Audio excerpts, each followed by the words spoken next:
کہ اطاعت جزوی نہیں، اطاعت کلی، پوری کی پوری اطاعت، جو حکم بھی دیا گیا ہے ماننا پڑے گا. جزوی اطاعت اطاعت نہیں ہے. Partial obedience is no obedience.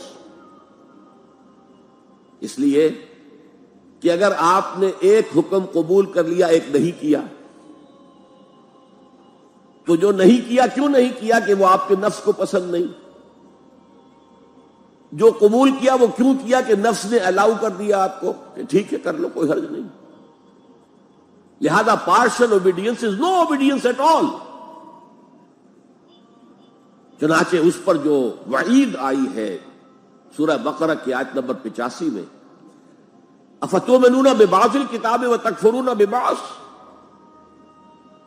تو کیا تم ہماری کتاب اور شریعت کے ایک حصے کو مانتے اور ایک کو نہیں مانتے؟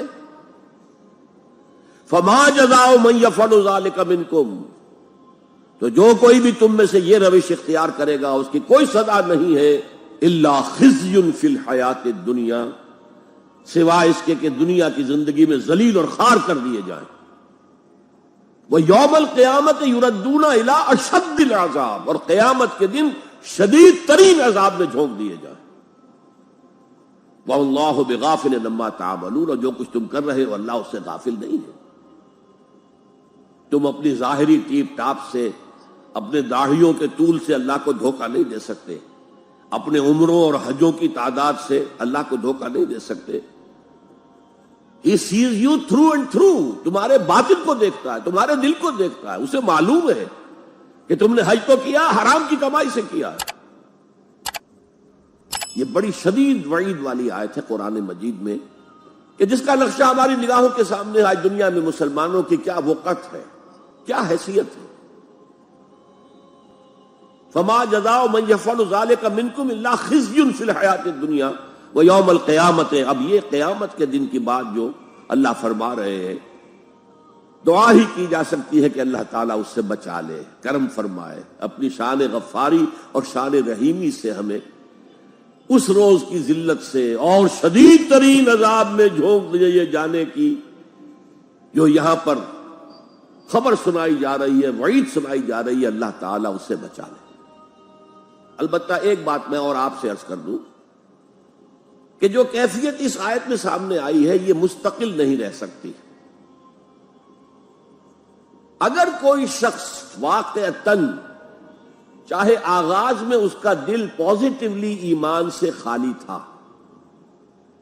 لیکن ساتھ ہی نیگیٹو نفاق سے بھی خالی تھا، کہہ سکتے ہیں زیرو لیول ہے، پلس ویلیوز اور مائنس ویلیوز کے درمیان زیرو آئے گا، تو باطن کے اعتبار سے چاہے وہ زیرو لیول پر تھا، لیکن اگر وہ اطاعت کرتا رہا، نماز پڑھتا رہا، روزہ رکھتا رہا، زکوٰۃ دیتا رہا، حرام چیزوں سے بچتا رہا، فرائض ادا کرتا رہا، تو اس سے لازماً ایمان پیدا ہو جائے گا اس کے دلوں میں.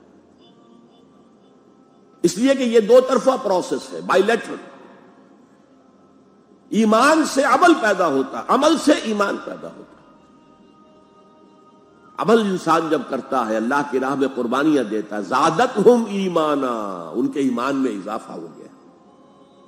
کہ ایمان دل میں آ گیا تو ایک کشاکش اندر شروع ہو جائے گی. آپ کے نفس کی خواہش کچھ اور ہے، ایمان کہتا ہے غلط.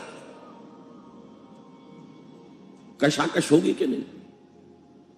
جیسے فرعون نے کہا تھا الیس لی ملک مصر وہذہ الانہار تجری من تحتی، کیا میں بادشاہ نہیں ہوں مصر کا؟ مصر کی حکومت میری نہیں ہے؟ اور کیا یہ ساری نہریں جو ہے میرے نظام کے تحت نہیں چل رہی؟ اسی طرح برا نہ مانیے، ہمارا نفس کہتا ہے یہ جسم میرا ہے، میری ملکیت ہے، اٹس مائی ڈومین، میری خواہش پوری کرنی ہوگی. جیسے اس نے کہا میں نہیں جانتا کوئی خدا ہے میرے سوا اور میرے اوپر، میں نہیں مانتا. نفس بھی کہتا میں نہیں ماننے کو تیار، کیا حلال ہے کیا حرام ہے، کیا جائز ہے کیا ناجائز، میری خواہش پوری کرو.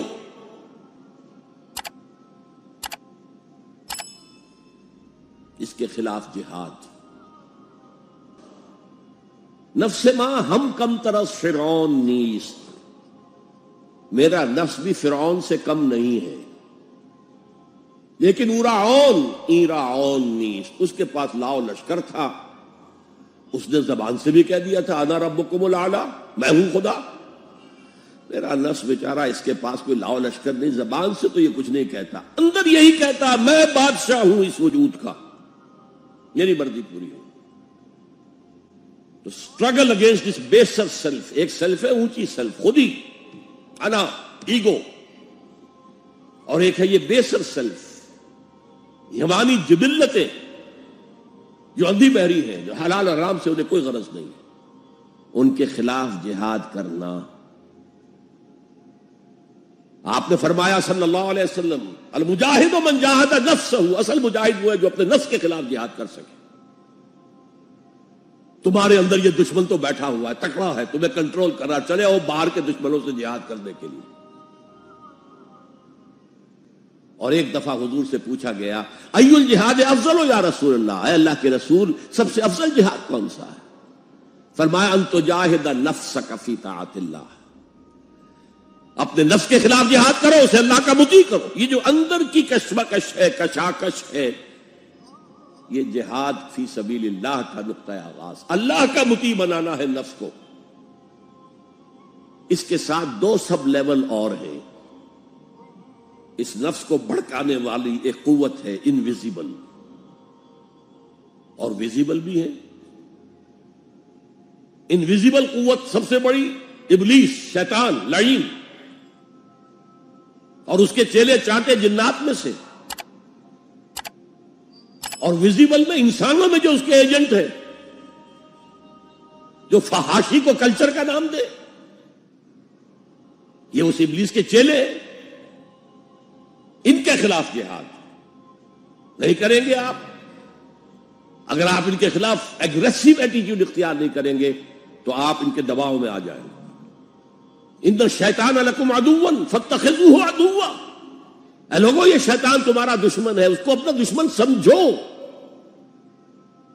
وہ تمہیں سبز باغ دکھاتا ہے، بدی کو مزین کر کے دکھاتا ہے، اچھے اچھے نام اس کے رکھ دیتا ہے، اور تمہیں آمادہ کرتا ہے بدی کے ارتکاب پر۔ نہیں، وہ تمہارا دشمن ہے۔ افتتخذونہ وذریتہ اولیاء من دونی، تم مجھے چھوڑ کر اسے اور اس کے چیلے چانٹوں کو تم اپنا دوست بناتے ہو۔ شیطان کے خلاف جنگ کرو۔ اور تیسرا اس پر سب لیول کیا ہے؟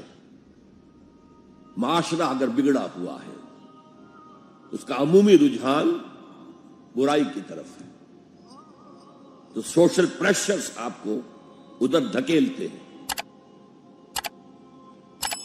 تب دو ہی راستے ہیں، زمانہ بات و سازت تو بعد زمانہ بے ساز، یا تو پیسو معاملہ ہے، زمانہ تمہارے ساتھ سازگاری نہیں کرتا، چھوڑو تم زمانے کے ساتھ سازگاری اختیار کر لو، چلو تم ادھر کو ہوا ہو جدھر کی۔ ایک یہ ہے کہ نہیں، زمانہ بات و سازت تو بعد زمانہ ستیش، زمانہ اگر تمہارے ساتھ سازگاری نہیں کر رہا تو زمانے سے جنگ کرو، لڑو، ریزسٹ کرو۔ تو تین جہاد ہو گئے فرسٹ لیول کے، 3 سب لیولز۔ نفس امارہ، لبیڈو، نفس حیوانی کے خلاف جہاد، اس کو بھڑکانے والے، وسوسہ اندازی کرنے والے، اس میں پھونکے مارنے والے، شیطان اور اس کی ذریت مانوی اور ذریت نسلی، جنات اور انسانوں میں جو اس کے ایجنٹ ہیں، ان کے خلاف جہاد، معاشرے کے خلاف ایک اسٹرگل۔